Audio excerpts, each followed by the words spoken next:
अस्सलाम वालेकुम। व तो इज़्ज़ो मंतशा व तो ज़िल्लो मंतशा। अल्लाह जिसे चाहे इज्जत दे और जिसे चाहे जिल्लत। और बेशक बेऐब और मुकम्मल ज़ात सिर्फ नबी पाक सल्लल्लाहु अलैहि वसल्लम की है।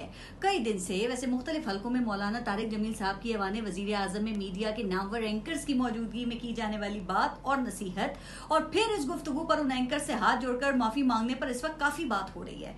कोई इसको मीडिया की ताकत समझ रहा है कि जिसने मौलाना तारिक जमील को माफी पर मजबूर कर दिया, और कोई इसको मौलाना साहब की आला ज़र्फी समझ रहा है कि गलती का एहसास होते ही उन्होंने माफी मांगकर मिसाल कायम कर दी। सवाल यह है कि आखिर मौलाना ने क्या ऐसा गलत कह दिया? क्या हम अच्छे इंसान, अच्छे मुसलमान हैं? क्या हम बहैसियत कौम अखलाकी ज़वाल का शिकार नहीं? क्या हम इस्लाम के बताए हुए रास्ते और नबी पाक सल्लल्लाहु अलैहि वसल्लम की सीरत पर अमल कर रहे हैं? क्या रमजान में नाजायज मुनाफे के लालच में हम ज़ख़ीरा अंदोजी, मिलावट और मसनूई महंगाई नहीं करते? क्या कोरोना की वबा के दौर में हमने मास्क, सैनिटाइजर्स, अद्वियात महंगी नहीं की? क्या रिश्वत की गरम बाजारी, अरबों रुपए की लूट मार हमारे निजाम का हिस्सा नहीं है?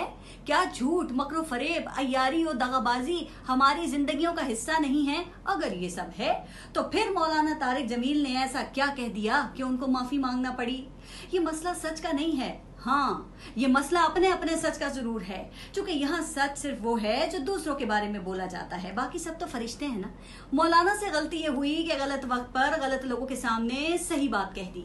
मौलाना की गलती ये है कि उनको आईना दिखा दिया, जो सबको आईना दिखाना अपना फर्ज समझते हैं। इसीलिए मौलाना की बात के खिलाफ सब एक हो गए और मौलाना की चोट के शिकार तमाम टीवी एंकर्स प्रोग्रामों में एक दूसरे के दर्जात को बुलंद करने में लग गए। न किसी को लिफाफे के इल्जामात याद आए, न ही प्रॉपर्टी टाइकून की खुशामदी प्रोग्राम, न ही किसी को मुल्की मफाद को नुकसान पहुंचाती रिपोर्टिंग याद आई, और न ही सनसनी फैलाती बेबुनियाद खबरें। बस मौलाना को माफी मांगना चाहिए और मौलाना ने माफी मांग ली।